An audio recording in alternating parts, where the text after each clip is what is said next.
हाय aspirants. और आज हम अपने ऑल स्टेट जुडिशरी प्रिपरेशन में पढ़ने वाले हैं इंडियन जुडिशरी के बारे में। ठीक है, देखो, मैंने अब तक तीन पिलर्स बताया था आपको कि डेमोक्रेसी की तीन मेन पिलर्स है। एक है आपका एग्जीक्यूटिव, दूसरा है आपका लेजिस्लेचर और तीसरा है आपका जुडिशरी, है ना। और जुडिशरी को बहुत इंपॉर्टेंट इसलिए माना जाता है क्योंकि अगर इनमें से किसी के भी काम में कोई लूप होल है, ठीक है, चाहे कानून बनाने में लूप होल हो या चाहे कानून को इम्प्लीमेंट करने में लूप होल हो, सब कुछ किसका काम है देखना, अल्टीमेटली आपके जुडिशरी का काम है। ठीक है, तो जुडिशरी बेसिकली जो है ना वो सुपरवाइज करता है। It is the protection that has been given to the constitution. वो किसको प्रोटेक्ट कर रहा है? बेसिकली आपके संविधान को प्रोटेक्ट कर रहा है, आपके फंडामेंटल राइट्स को प्रोटेक्ट कर रहा है और आपके सारे ही लीगल राइट्स को प्रोटेक्ट कर रहा है। तो इसीलिए जुडिशरी बहुत इंपॉर्टेंट हो जाता है हमारे एग्जामिनेशन के लिए भी और हम सबके लिए भी, क्योंकि आफ्टर ऑल हम जुडिशरी की प्रिपरेशन कर रहे हैं तो अपने ही सिस्टम को इन एंड आउट जानना बहुत जरूरी है। चलिए गाइस, स्टार्ट करते हैं अपन सबसे पहले बिना टाइम वेस्ट करे हुए टॉपिक्स और सब टॉपिक्स में। जैसे कि मैं हमेशा बताती हूँ, यहाँ पर हम सुप्रीम कोर्ट के बारे में पढ़ेंगे, हम हाई कोर्ट के बारे में पढ़ेंगे, then we will talk about the subordinate courts and also we will talk about the jurisdiction of the courts. ठीक है, चलिए, सो इंट्रोडक्शन अगर मैं बात करूं, जैसे कि मैंने कहा कि जुडिशरी जो है तीन जो डेमोक्रेसी के स्तंभ है उनमें से एक है एंड इसका बेसिक काम जो है वो ये है कि ये कानून इंटरप्रेट करे, लॉ को इंटरप्रेट करे। कोई डिस्प्यूट्स है, चाहे वो स्टेट्स के बीच में हो, चाहे वो स्टेट और आपके सिटीजन्स के बीच में हो, चाहे दो सिटीजन्स के बीच में हो, चाहे इंडिविजुअल्स के बीच में हो, कॉर्पोरेट एंटिटीज के बीच में हो, इन सबको रिजोल्व करना, इन सबको डिस्प्यूट्स को सेटल आउट करना और साथ में उन लोगों को जस्टिस देना किसका काम है? आपके जुडिशियल सिस्टम का काम है, यानी कि जुडिशरी का काम है। Judiciary is considered to be the watchdog of democracy. इसे क्या माना जाता है? Watch dog. वॉच डॉग मतलब जैसे कि हम कहते हैं ना कि वॉच डॉग बेसिकली जो हम जैसे जानवर पालते हैं अपने घर के बाहर देख रेख करने के लिए, है ना, तो वैसा ही आपका सुप्रीम कोर्ट है डेमोक्रेसी के लिए। वो डेमोक्रेसी का ख्याल रखता है कि कहीं डेमोक्रेसी पे किसी तरीके का अटैक ना हो जाए, कहीं किसी तरीके से डेमोक्रेसी हैम्पर ना हो। ठीक है, and it is also the guardian of the Indian constitution. और साथ में क्या है, अपने कॉन्स्टिट्यूशन का गार्जियन भी है, उसका भी ध्यान रखता है कि कहीं इस संविधान का कोई उल्लंघन या इन्फ्रिंजमेंट ना करे, इस संविधान के अगेंस्ट कोई कुछ भी एक्शन ना ले। ठीक है, India has an independent judicial system. अब मैंने आपको सेलेंट फीचर्स में बताया था कि इंडियन जुडिशरी कैसी है। It is an independent judicial system but it is still integrated. अब इंडिपेंडेंट किस सेंस में है कि भाई इसके और एग्जीक्यूटिव या लेजिस्लेचर का कोई भी इसमें हस्तक्षेप नहीं होता है। ठीक है, जुडिशरी के काम में कभी भी ना तो आपका स्टेट ना आपकी लेजिस्लेचर कोई भी इसमें किसी भी तरीके का हस्तक्षेप नहीं करेगा, इंटरफेरेंस नहीं करेगा।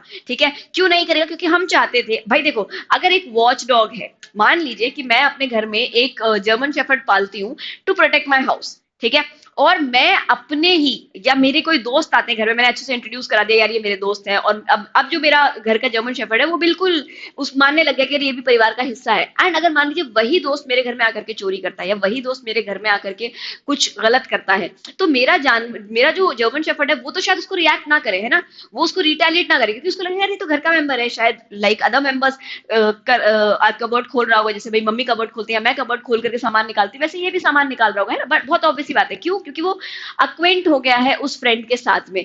वैसे ही जुडिशरी जो है ना उसको सबसे आइसोलेट करके रखा गया है। क्यों आइसोलेट करके रखा गया? कि कहीं जुडिशरी अक्वेंट ना हो जाए आपके एग्जीक्यूटिव से या लेजिस्लेचर से। अब यहाँ पर एक्विटेंस का मतलब थोड़ा सा अलग है। यहाँ एक्विटेंस का मतलब है कि कहीं किसी तरीके का जुडिशरी का या जुडिशियल ऑफिसर्स का इंटरेस्ट जो है ना वो एग्जीक्यूटिव या लेजिस्लेचर के हाथ में ना चला जाए। क्यों? क्योंकि अगर उनके हाथ में चला गया तो उन्हें हमेशा डर रहेगा, भाई अगर आज एक जज की पोस्टिंग, ट्रांसफर, उसका जॉब, उसका रिटायरमेंट, उसकी सैलरी, अगर ये सब कुछ किसी एक एग्जीक्यूटिव ऑफिसर के हाथ में है, मतलब किसी, आप मान लीजिए कि किसी आपके प्राइम मिनिस्टर के हाथ में है या आपके किसी लेजिस्लेटिव बॉडी के हाथ में, तो ये हमेशा डरे हुए रहेंगे, है ना। ये हमेशा उस सरकार के फेवर में काम करेंगे जो भी सरकार उस समय पर लीड कर रही होगी। क्यों? क्योंकि इन्हें डर है कि अगर नहीं किया उस सरकार के मुताबिक काम तो ये सरकार जो है हमें ट्रांसफर करके कहीं किसी बेकार स्टेट में पटक देगी, कहीं हमारी जॉब ना चली जाए, कहीं हमारा सैलरी ना कम हो जाए, कहीं हमारी सैलरी रोक ना दी जाए, है ना। तो इन सब चीजों का डर ना हो जुडिशरी को, और जुडिशरी बिना किसी डर के, बिल्कुल बिना किसी भय के है ना, एकदम बेबाक होके काम कर सके, इसलिए हमने जुडिशरी को कैसा रखा है, इंडिपेंडेंट रखा है। साथ में हमने एक सिस्टम रखा है जुडिशरी का जिसे हम कहते हैं इंटीग्रेटेड जुडिशरी। अब इंटीग्रेटेड कैसे जुडिशरी हमारी, देखो अगर हम बात करें जुडिशियल सिस्टम की तो 3 टेयर है। सबॉर्डिनेट कोर्ट्स है सबसे नीचे, जिन्हें हम ट्रायल कोर्ट्स, डिस्ट्रिक्ट कोर्ट बोलते हैं ना, जहां पर आपके जेएमएफसी, जेएमएससी, आपका ADJ court, court of session, ये सब कुछ आ जाते हैं, ठीक है। उसके बाद हमारे पास में ये सबॉर्डिनेट कोर्ट्स का सेट है हमारे पास में, जो डिस्ट्रिक्ट लेवल पे काम करता है। फिर स्टेट लेवल पे हमारे पास है हाई कोर्ट, और फिर सबसे ऊपर लेवल पे हमारे पास में क्या, supreme court. So that is why we call it an integrated system, क्योंकि अगर एक भी आपकी कोई पिटिशन है जो आपने यहाँ फाइल करी है ना, ऑब्वियस सी बात है, कोई भी केस मतलब बहुत मैक्सिमम केसेस आप सीधे जाकर के सुप्रीम कोर्ट नहीं फाइल करते अनलेस वो फंडामेंटल राइट हो या कोई रेट पिटिशन हो। आप कहाँ फाइल करते हो, सबऑर्डिनेट कोर्ट में, है ना। अगर मान लीजिए किसी एक स्टेट, किसी एक डिस्ट्रिक्ट के अंदर एक मर्डर हो गया है, तो भाई पिटिशन कहाँ जाएगी, वहां के कोर्ट ऑफ सेशन में जाएगी, ठीक है। कोर्ट ऑफ सेशन में petition I, court of session से पिटिशन डिसाइड होगी, उसके बाद उसकी अपील कहाँ जाएगी, हाई कोर्ट के पास में जाएगी, ठीक है। अब यहां से अपील जाती है हाई कोर्ट के पास में, अपील हाई कोर्ट सुनने के बाद में वहां से अपील कहाँ जाती है, सुप्रीम कोर्ट के पास में। तो that is it is N integrated system, कोई भी एक दूसरे के बिना काम नहीं कर रहा है। जब सबॉर्डिनेट कोर्ट और हाई कोर्ट अपना डिसीजन दे रहे हैं तभी सुप्रीम कोर्ट इंटरवीन कर रहा है, ठीक है। और कोई भी व्यक्ति सीधे सुप्रीम कोर्ट के पास ना जाकर के पहले अपने एक हायरार्की को फॉलो करता हुआ आ रहा है, इसलिए हम इसे कहते हैं इंटीग्रेटेड सिस्टम है। So it is independent, the judiciary is independent from other bodies, other executive and legislative bodies, but in itself it is an integrated system, it's a combination which complements each other, clear। चलो आगे बढ़ते हैं। Now will talk about the important articles. देखिए article 124 से शुरू होता है आपका सुप्रीम कोर्ट, एंड 214 से शुरू होता है आपका हाई कोर्ट, ठीक है। और फिर 2-3 आर्टिकल्स हैं आपके सबॉर्डिनेट कोर्ट के, जो बहुत ज्यादा एग्जाम में नहीं पूछे जाते, बट हम फिर भी एक बार देखेंगे जरूर, ठीक है। अब आते हैं हम आर्टिकल 124 पे, जो सुप्रीम कोर्ट के बारे में हमको बताता है। और क्या बताता है, it talks about the establishment of the establishment and constitution of the supreme court, कि भाई सुप्रीम कोर्ट के सुप्रीम कोर्ट का एक सुप्रीम कोर्ट होगा भारत के अंदर, ठीक है। 124 क्या कहता है कि there will be a supreme court in India, जिसके अंदर कितने जजेस होंगे, 33 प्लस 1, ठीक है, 33 plus 1, which means one will be the CJI and the other will be the judges, ठीक है, सुप्रीम कोर्ट के जजेस होंगे। अच्छा, अब क्वेश्चन ये उठता है कि सुप्रीम कोर्ट का जज कैसे बना जाता है। तो देखिए सुप्रीम कोर्ट का जज बनने का एक तरीका ये है कि आपकी 10 साल, कम से कम 10 साल की आपकी हाई कोर्ट में प्रैक्टिस हो, ठीक है, एक हाई कोर्ट में, मल्टीपल हाई कोर्ट में प्रैक्टिस हो, या फिर 5 साल से आप हाई कोर्ट के जज हो, ठीक है, या फिर तीसरा आप आपके जो प्रेसिडेंट साहब है उनकी नजर में आप क्या है, एक डिस्टिंग्विश्ड ज्यूरिस्ट है। अच्छा, अब एक मैं बहुत बार बच्चों को सुनती हुई बोलती हूँ कि मैम सिर्फ डिस्टिंग्विश्ड ज्यूरिस्ट नहीं होता है, distinguished jurist plus all these qualifications होता है कि भाई आपकी प्रैक्टिस भी होनी चाहिए, आप जुडिशियल ऑफिसर होने चाहिए, और उसके बाद में फिर और साथ में आप प्रेसिडेंट की नजर में क्या हो, डिस्टिंग्विश्ड ज्यूरिस्ट हो, तो प्रेसिडेंट आपको रिकमेंड कर सकते हैं यहाँ पर मतलब सुप्रीम कोर्ट का जज बनने के लिए। बट देखो, जब मैं ये कहती हूँ कि आप डिस्टिंग्विश्ड ज्यूरिस्ट हैं, तो ऑब्वियस सी बात है कि आप कुछ ऐसा कंट्रीब्यूशन दे रहे हैं इस फील्ड में, तभी प्रेसिडेंट को लग रहा है कि आप डिस्टिंग्विश्ड हैं, ठीक है। और ये कंट्रीब्यूशन आपका कोई 1 या 2 साल में नहीं आ सकता। ऐसा नहीं होगा कभी भी कि मैं गई सुप्रीम कोर्ट, मैंने प्रैक्टिस किया सुप्रीम कोर्ट में, मैंने 2-4 केस लड़े अपने 2 साल के 4 साल के करियर में, और मैंने बहुत अच्छा परफॉर्म कर दिया, एकदम आउट परफॉर्म कर दिया, मैंने राम जेठमलानी जैसे के लेवल के लोगों को हरा दिया, मैंने कपिल सिब्बल, हरीश साल्वे, ऐसे लोगों को हरा दिया, और लोगों को लगा कि oh she is an distinguished jurist और मुझे प्रमोशन मिल जाए। नहीं, along with me being a great jurist, I should also have certain qualification as in certain experience in the terms of law। qualification कम और experience ज्यादा चलता है ना, experience का सिक्का ज्यादा चलता है लॉ की फील्ड में, आपकी क्वालिफिकेशन का नहीं। हो सकता है कि आप BA LLB LLM और दुनिया भर का आप पीएचडी वीएचडी करके आए हो, लेकिन आपकी प्रैक्टिस उतनी एस्टैब्लिश ना हो, आपका कंट्रोल लॉ के ऊपर इतना अच्छा ना हो, आपका इंटरप्रिटेशन लॉ का इतना अच्छा ना हो। लेकिन कई बार ऐसा भी देखा गया है जहां पर हमारे पास में डिग्रीज कम है, लेकिन हम बहुत अच्छी बेहतर समझ रखते हैं। अगर आप डिस्ट्रिक्ट कोर्ट में जाएंगे और आप देखेंगे तो बहुत सारे एडवोकेट्स ऐसे हैं जिन्होंने बेसिक सिर्फ एलएलबी किया हुआ है, और उनको कहीं लगा कि चलो यार एलएलएम कर लेना चाहिए, तो उन्होंने प्राइवेट फॉर्म डाल करके एलएलएम कर लिया। लेकिन जब वो कोर्ट में खड़े होकर के दलीलें देते हैं, है ना, तो मजा आ जाता है सुनने में कि अरे यार इस इंसान को इतना आइडिया है। तो आप लॉ एक ऐसी फील्ड है जहां per your bookish knowledge is a different thing, and your experience or your practical knowledge or practical experience about that particular subject matter is immense and great, ठीक है। तो वहां पर प्रेसिडेंट जो है ना, क्योंकि यहाँ एक्सपीरियंस बहुत मैटर करता है, इसीलिए यहाँ पर प्रेसिडेंट साहब क्या कर सकते हैं, आपको अगर प्रेसिडेंट की नजर में आप बहुत डिस्टिंग्विश जूरिस्ट हैं, आपकी समझ बहुत अच्छी है कानून की, आपकी पकड़ बहुत अच्छी है कानूनों पे, तो वो आपको क्या कर सकते हैं, आपको सुप्रीम कोर्ट के जज के तौर पर रिकमेंड कर सकते हैं। अब बात करते हैं अपॉइंटमेंट ऑफ अडॉक जजेस की। 127 अडॉक जजेस के अपॉइंटमेंट की बात करते हैं। जब भी कभी ऐसा होगा कि कोर्ट के ऊपर बहुत ज्यादा काम है, देखिए एक पैनल है, 33 जजेस है हमारे पास, एक चीफ जस्टिस ऑफ इंडिया है। अब इन 33 जजेस के छोटे छोटे पैनल्स बना दिए जाते हैं ना, 5 जजेस का पैनल। जैसे अभी आप इलेक्टोरल बॉन्ड वाला केस देख रहे हो अगर, तो इलेक्टोरल बॉन्ड वाले केस में 5 जजेस की बेंच है, जिसमें से चीफ जस्टिस ऑफ इंडिया भी एक जज है, ठीक है। सो नाउ ऐसे अलग अलग मैटर्स की हियरिंग के लिए अलग अलग बेंचेस बनाई जाती हैं, ठीक है। कोई सिंगल जज बेंच होती है, कोई डबल 2 जजेस होते हैं, कहीं 3 होते हैं, कहीं 5 होते हैं, ऐसे तरीके से जजेस की बेंच बनाई जाती है। अब यहाँ पर अगर मान लीजिए किसी एक गिवन पॉइंट ऑफ टाइम पर ऐसा कुछ मैटर है जो इंपॉर्टेंट तो है, बट कोर्ट के पास में उतना बैंडविथ नहीं है, बैंडविथ मतलब उतने जजेस नहीं है, तो वो क्या कर सकते हैं, वो अडॉक बेसिस पे जजेस को अपॉइंट कर सकते हैं। अडॉक मतलब उस पर्टिकुलर पर्पस के लिए। अच्छा, ये जजेस कौन होंगे, ये जजेस हाई कोर्ट से हायर अपॉइंट किए जाएंगे, साथ में उस हाई कोर्ट से भी परमिशन पूछी जाएगी, उस हाई कोर्ट के चीफ जस्टिस को पूछा जाएगा, उस हाई को कोलेजियम को पूछा जाएगा, और उन जज साहब को भी पूछा जाएगा, उनको भी बताया जाएगा कि भाई आपसे हम चाहते हैं कि आप यहाँ पर एडॉक जज बन करके आए और इस मैटर को रिजॉल्व करें, ठीक है। साथ में जिस जज को भी आप उठा करके लेके आ रहे हैं, ऐसा रैंडमली नहीं उठा के ला सकते हैं, उस जज का उस पर्टिकुलर मैटर के बारे में कुछ एक्सपीरियंस होना चाहिए, है ना। फॉर एग्जाम्पल मान लीजिए क्योंकि टैक्सेशन का केस है, ठीक है, जो बहुत समय से चल रहा है, ये जैसे अभी इलेक्टोरल बॉन्ड का केस चल रहा है मान लो, ठीक है, ऐसा कोई केस है, और अब हम चाहते हैं कि हम किसको पैनल पर लेकर के आए एडॉक बेसिस पे हाई कोर्ट से, तो किसी ऐसे व्यक्ति को जिसका प्रायर एक्सपीरियंस रहा हो इन सब्जेक्ट मैटर्स पे, है ना, या जिसकी कोई एक्सपर्टीज रही हो इन सब्जेक्ट मैटर्स पे। चलो आगे बढ़ते हैं 129 पे। 129 कहता है supreme court to be the court of record. अब कोर्ट ऑफ रिकॉर्ड के दो अर्थ होते हैं। सबसे पहली बात तो क्या है कि सुप्रीम कोर्ट जो भी कहेगा वो सब पे बाइंडिंग होगा, उसके डिसीजन सब पे बाइंडिंग होगी। दूसरी चीज ये होती है कि वो अपने कंटेम्प्ट के लिए क्या कर सकता है, पनिश कर सकता है। तो if somebody does something which is contemptuous to the court can punish, supreme court can punish for its own contempt, है ना। तो ये होता है आपका कोर्ट ऑफ रिकॉर्ड होना। अब आते हैं seat of supreme court. Seat of supreme court जो है वो न्यू दिल्ली में हमारी सीट ऑफ सुप्रीम कोर्ट है, एंड पार्लियामेंट चाहे तो इस चीज को बदल सकता है, ठीक है, सुप्रीम कोर्ट और पार्लियामेंट मिलकर के इस चीज को बदल सकते हैं। Then original jurisdiction of the supreme court 131 में ओरिजिनल जुरिस्डिक्शन दिया हुआ है, जहां पर 3-4 चीजें बताई हुई है कि कब कब ओरिजिनल जुरिस्डिक्शन होता है सुप्रीम कोर्ट का। एक बात तो हम जानते ही है कि जब भी अगर मान लीजिए एक तरफ में क्या है, union of India, union of India, और दूसरी तरफ पे versus some state, state one मान लो, ठीक है, स्टेट वन, या फिर ऐसा है कि union of India and state two plus इधर स्टेट वन, ठीक है, या फिर state one versus state two, ठीक है, यानी कि दो स्टेट्स के बीच में मैटर हो, या दो से दो अधिक स्टेट्स के बीच में आपस में मैटर हो, या फिर यूनियन और एक स्टेट और दूसरी तरफ एक और स्टेट हो, या फिर एक तरफ यूनियन हो और दूसरी तरफ दूसरा स्टेट हो, ठीक है। इन सभी परिस्थितियों में क्या होता है, सुप्रीम कोर्ट के पास में ओरिजिनल जुरिस्डिक्शन होता है। साथ में सुप्रीम कोर्ट के पास एक और जुरिस्डिक्शन होता है जिसे हम कहते हैं रिट जुरिस्डिक्शन। अब ये रिट जुरिस्डिक्शन क्या है, लास्ट में हम पढ़ेंगे, ठीक है। आर्टिकल 32 में सुप्रीम जो फंडामेंटल राइट है, कॉन्स्टिट्यूशनल रेमेडीज वाला, ठीक है, आर्टिकल 32 सुप्रीम कोर्ट को रिट जुरिस्डिक्शन प्रोवाइड करता है, ठीक है। और आर्टिकल 226 हाई कोर्ट को रिट जुरिस्डिक्शन प्रोवाइड करता है। रिट्स क्या होती है, ये जुरिस्डिक्शन क्या होता है, ये आप अपने आप में कैसे अलग होता है, ये सब कुछ हम अभी आगे पढ़ेंगे जाकर के।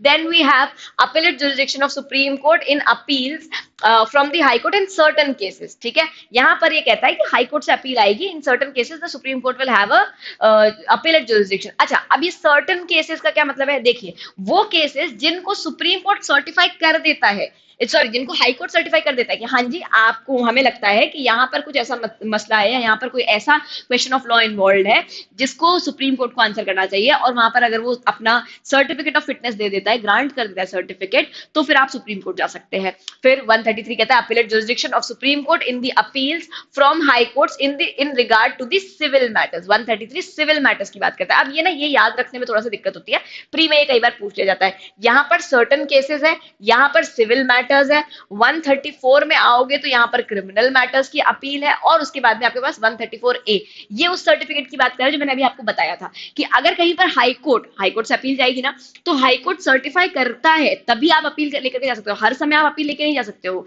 ठीक है। तो कुछ मैटर्स में high court will give you a certificate of fitness that yes your matter is fit for going to the Supreme Court and only then you can go and appeal to the Supreme Court. Otherwise आप Supreme Court नहीं जा सकते भाई. Supreme Court है, कोई मजाक तो नहीं है, और उसके पास अपने खुद के बतेरे मामले हैं देखने के लिए, बहुत वर्कलोड है ना, और जजेस मात्र 33 हैं. तो आप बात बात पे उठ करके सुप्रीम कोर्ट नहीं जा सकते. अगर हाई कोर्ट को लगता है कि आपके मैटर में कोई ऐसा सब्सटैंशियल क्वेश्चन ऑफ लॉ है या इंटरप्रिटेशन ऑफ कॉन्स्टिट्यूशन है जिसको सुप्रीम कोर्ट को रिजॉल्व करना चाहिए, तो फिर वो आपको सर्टिफिकेट ऑफ फिटनेस देगा 134A के अंदर, and then you can go to the supreme court all together. ठीक है, चलो 136 स्पेशल लीव पिटिशन के बारे में बात करता है, एसएलपी के बारे में. प्री के पर्सपेक्टिव से इतना ही जरूरी है आप लोगों के लिए कि एसएलपी या स्पेशल लीव पिटिशन कहाँ दिया हुआ है.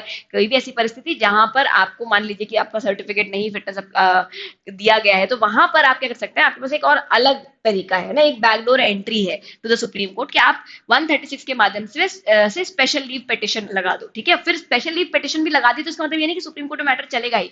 It is up to the supreme court whether it will accept it or not. Clear? Now, when you don't have any other resort, you can file a special leave petition. But again, special leave petition, despite being the backdoor entry to the Supreme Court, is subject to the fact that Supreme Court will admit it or not. अगर supreme court ने admit करा तो well and good, नहीं admit करा तो फिर वापस court के बाहर मामला. 137 review of judgments and order की बात करता है by the supreme court. Supreme court जो है अपने ही ऑर्डर्स को क्या कर सकता है, रिव्यू कर सकता है. दूसरे कोर्ट्स के ऑर्डर को तो रिव्यू कर सकता है, अपने जजमेंट्स को भी क्या करता है, रिव्यू करता है. Clear? Then law declared by the supreme court to be binding on all the courts. ये एक इंपॉर्टेंट आर्टिकल है आपके प्री के पर्सपेक्टिव से. 141 बताता है कि देखिए सुप्रीम कोर्ट के द्वारा जो भी कानून दिया गया है, जो भी जजमेंट दिया गया है, वो क्या हो जाएगा, it will be binding on all the courts, है ना. और बाकी के जो भी कोर्ट्स हैं वो उसको मानेंगे तब तक जब तक सुप्रीम कोर्ट खुद उस फैसले को नहीं बदल देता. क्लियर? फिर 142 कहता है enforcement of decrees and orders of supreme court and orders as to discovery etcetera. अब 142 ना एक ऐसा पावर है, एक इनहेरेंट काइंड ऑफ पावर है सुप्रीम कोर्ट के पास में, जो सुप्रीम कोर्ट रिसेंटली कई बार यूज करता आया है ना. बार बार सुप्रीम कोर्ट 142 इन्वोक कर रहा है. ये सुप्रीम कोर्ट जब 142 इन्वोक करता है तो बेसिकली करता क्या है, सुप्रीम कोर्ट 142 इन्वोक करने से मायने ये है कि वो किसी मैटर को अपने हाथ में खुद से लेकर के डिसाइड कर देता है कि देखिए यहाँ क्योंकि हमारा इनहेरेंट पावर है, we are giving a decision and so is the decision. ठीक है, जैसे अभी recently irretrievable breakdown of marriage के ऊपर कोर्ट ने ये जजमेंट दिया था 142 का पावर यूज करते हुए. Then we have 143 which is power of president to consult the supreme court, है ना. अब देखना यहाँ पे सुप्रीम कोर्ट के पास में कितने तरीके के जुरिस्डिक्शन है. ओरिजिनल जुरिस्डिक्शन है ना, फिर है उसके पास में अपीलेट जुरिस्डिक्शन, फिर सुप्रीम कोर्ट के पास में है एडवाइजरी जुरिस्डिक्शन,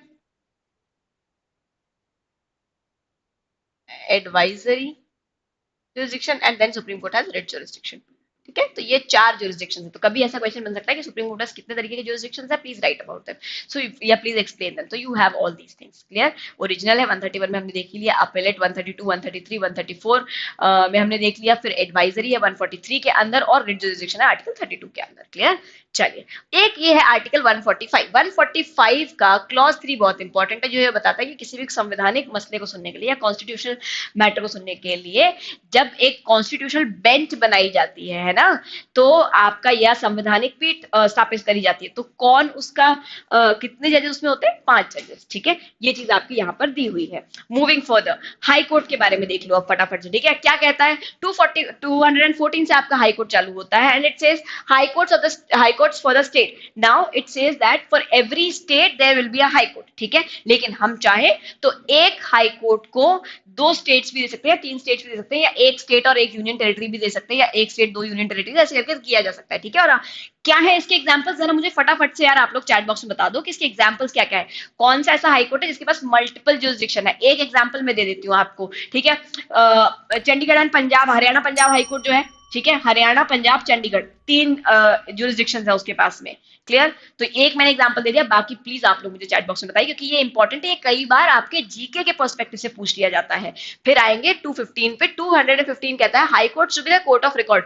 जो बात वहां पर 129 कह रहा था सुप्रीम कोर्ट के केस में, ये वही बात यहाँ पर 215 में कहता है कि हाई कोर्ट क्या है, कोर्ट ऑफ रिकॉर्ड होगा. कोर्ट ऑफ रिकॉर्ड होने से मतलब क्या है, वापस कि एक तो आपकी जजमेंट जो है आपके नीचे वाले सबऑर्डिनेट कोर्ट्स के ऊपर बाइंडिंग होगी. दूसरी बात ये कि आप कोर्ट ऑफ रिकॉर्ड है, इसका मतलब आप अपने कंटेम्प्ट के लिए खुद ही पनिश कर सकते हैं. If somebody does something contemptuous towards the high court और द जजेस of the high court, the court can punish for such a contempt by itself only. उसको जाकर भी सुप्रीम कोर्ट का दरवाजा खटखटाने की जरूरत नहीं कि भाई हमारी मदद कर दो, हमें बचा लो इस कंटेम्प्ट से. वो खुद उस कंटेम्प्ट के लिए पनिश कर सकता है उस व्यक्ति को. ठीक है, या उस पर्टिकुलर बॉडी को. Now constitution of the high court दिया हुआ है आपका 216 के अंदर, ठीक है। हर एक सिटी में, हर एक स्टेट में एक हाई कोर्ट होगा, ये बात तो है ही। और वहां पर एक चीफ जस्टिस होंगे और बाकी जजेस होंगे। कितने जजेस होंगे वो आपका वहीं पर जो कोलेजियम है वो तय करेगी, क्लियर। और स्टेट गवर्नमेंट मिलकर के तय करती है।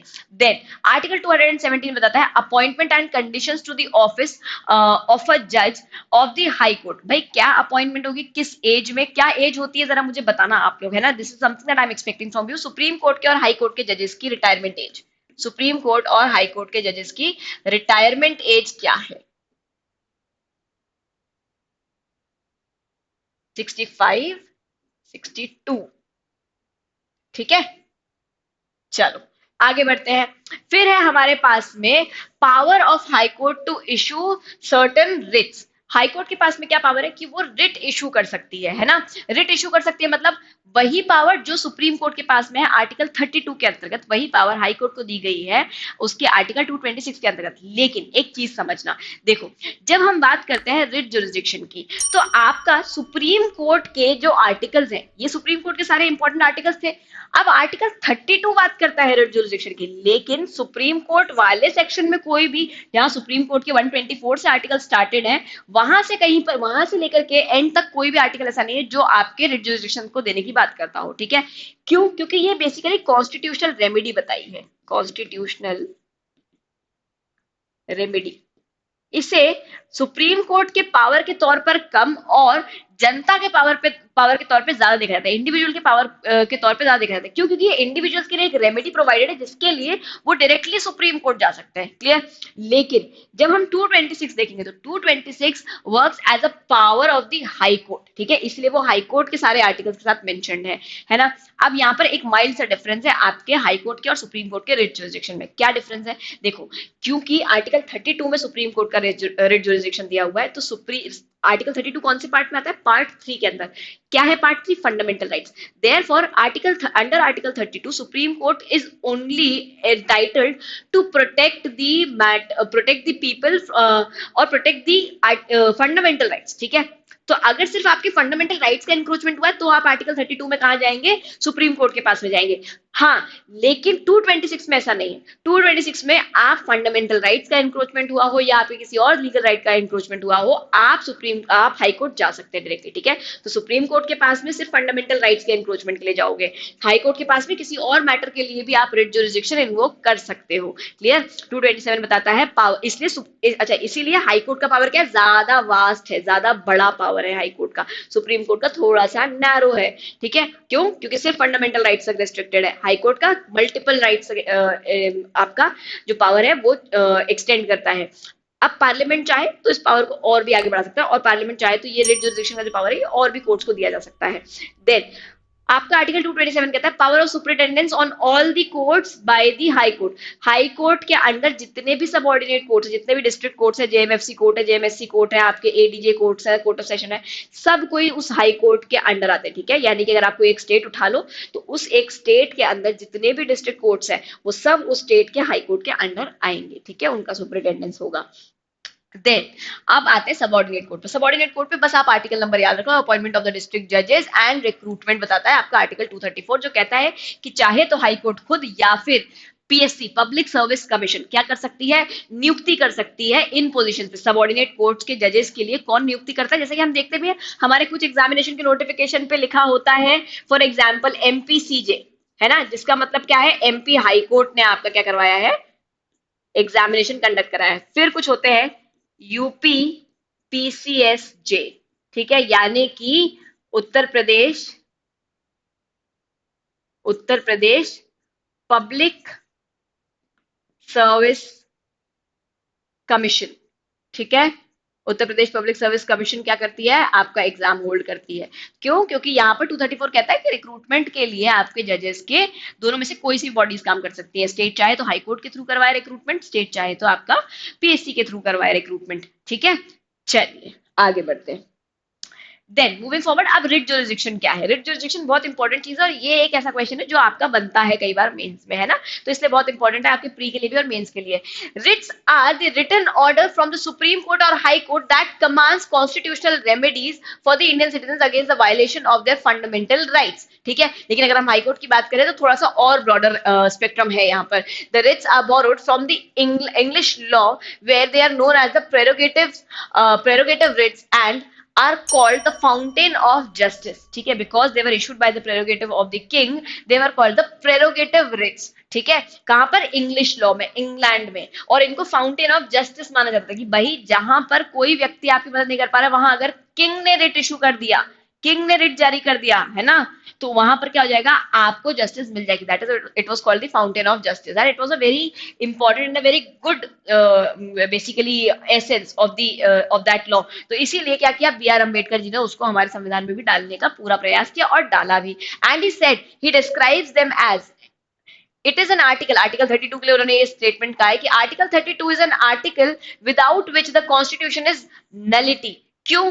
क्योंकि अगर मैं, जैसा कि मैंने आपको एक बार एग्जांपल दिया भी था कि अगर हम सिर्फ फंडामेंटल राइट्स देते लेकिन उन फंडामेंटल राइट्स को प्रोटेक्ट करने का मैकेनिज्म नहीं देते, तो it would have been similar to giving you a credit card or giving you an ATM card without giving you the PIN, कि भाई ये एटीएम कार्ड है या ये आपका क्रेडिट कार्ड है, इसमें इतना पैसा है, आप विड्रॉ कर सकते हो, लेकिन हम पिन नहीं देंगे तुम्हें, ठीक है। तो यही चीज अगर संविधान में पार्ट 3 के अंदर आपके फंडामेंटल राइट्स होते लेकिन उनको बचाने का कोई मैकेनिज्म नहीं होता, तो फंडामेंटल राइट्स भी वैसे ही लगते जैसे बिना एटीएम पिन का एटीएम कार्ड लगता है या बिना क्रेडिट कार्ड, बिना आपके पिन के आपका क्रेडिट कार्ड लगता, ठीक है। कि आपके पास सुविधा है, आपके पास पैसा भी पड़ा अकाउंट में, लेकिन आप उसे निकाल नहीं सकते हो। फंडामेंटल राइट्स दिए हुए हैं, आपको बताया हुआ है आपको क्या करना है क्या नहीं करना है, या आप क्या क्या चीजें कर सकते हो, लेकिन जब तुम, अगर तुम्हारे साथ में अगर कोई अन्याय हुआ या अगर तुम्हें तुम्हारा फंडामेंटल राइट किसी ने एनक्रोच कर लिया या तुम्हें तुम्हारा फंडामेंटल राइट किसी ने प्रैक्टिस नहीं करने दिया, तो then you can not go to the court, ठीक है, या तुम्हारे पास कोई रेमेडी नहीं है। That is why he said कि constitution would have been a nullity without article 32 and he says it is very so, it is the very soul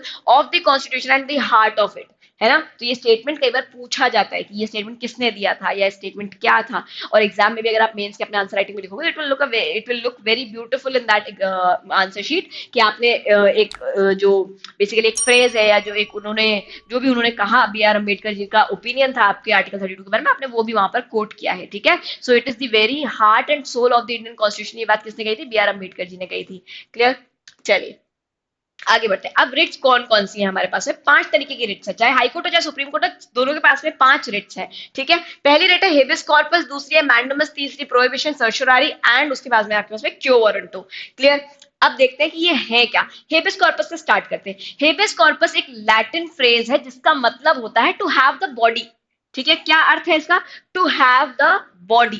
Now, through habeas corpus, the Supreme Court or the High Court orders one person who has arrested another person to bring the body of the latter to the court. है ना। अब यहाँ पर होता क्या है कि भाई मान लीजिए किसी व्यक्ति ने किसी को अरेस्ट करके रखा हुआ है लेकिन कोर्ट के सामने पेश नहीं किया, तो in that particular scenario writ of habeas corpus court issue करता है कि भाई जिसको अरेस्ट करके लेके आए, जिसको डिटेन करे बैठे हुए, उसको मेरे सामने पेश किया जाए। Clear? Then habeas corpus cannot be issued in the following cases when the detention is lawful। जब डिटेंशन लॉफुल हुआ है, लॉफुली हुआ है, तो वहां आप हेबियस कॉर्पस के रेट इशू नहीं करेंगे। For example preventive detention law में अगर किसी का डिटेंशन हुआ है तो वहां पर आपको हो सकता है हेबियस कॉर्पस ना इशू का हेबियस कॉर्पस का इशू ना किया जाए, ठीक है।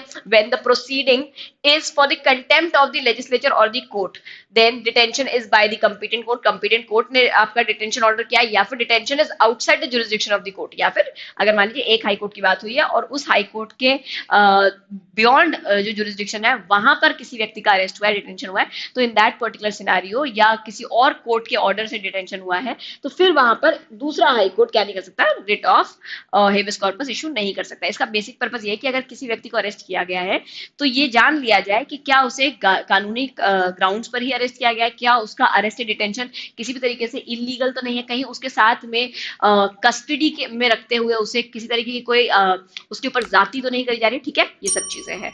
फिर आते हैं रिट ऑफ मैंडेमस पे। मैंडेमस का मतलब होता है वी कमांड, है ना, हम आदेश देते हैं। किस चीज का आदेश देते हैं? This writ is issued by the court to order the public official who has failed to perform his duty और हैज रिफ्यूज्ड टू परफॉर्म, ठीक है। दोनों बातें यहाँ याद रखना। जब कोई व्यक्ति या तो अपने आलस की वजह से या अपनी मक्कारी की वजह से फेल हो जाए कोई काम करने में, या फिर इनकैपेसिटी की वजह से फेल हो जाए कोई काम करने में, या फिर वो मना कर दे कि नहीं मैं ये काम नहीं करूंगा, ठीक है, और जो काम के लिए वो मना कर रहा है वो उसकी ड्यूटी है, and such an officer is a public officer. तो इन दैट सिचुएशन कोर्ट उनको क्या कहता है, कोर्ट उनको ये बात ऑर्डर करता है कि भाई तुम अपना काम करो, ठीक है। To resume his work the court will issue a writ of mandamus.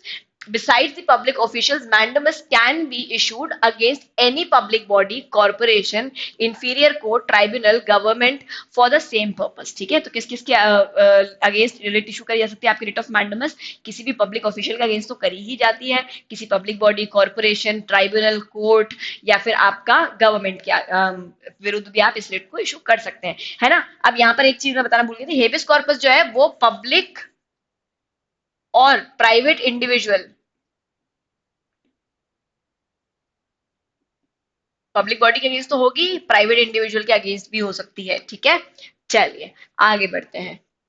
Then mandamus, unlike the habeas corpus, mandamus cannot be issued against the private individual. As I said, habeas corpus जो है वो private individual के against हो सकती है, लेकिन mandamus आपकी private individual के अगेंस्ट नहीं हो सकती है। और ये बात याद रखना, ट्रू और फॉल्स में correct choose the correct incorrect statement और चूज द करेक्ट स्टेटमेंट, उसमें ये कई बार पूछा जाता है ना। या फिर in which of the following writs can not be issued against the private individual, तो वहां पर ऑप्शन में आपको रिट्स के नाम दे दिया जाएगा, तो आपको चूज करना रहेगा।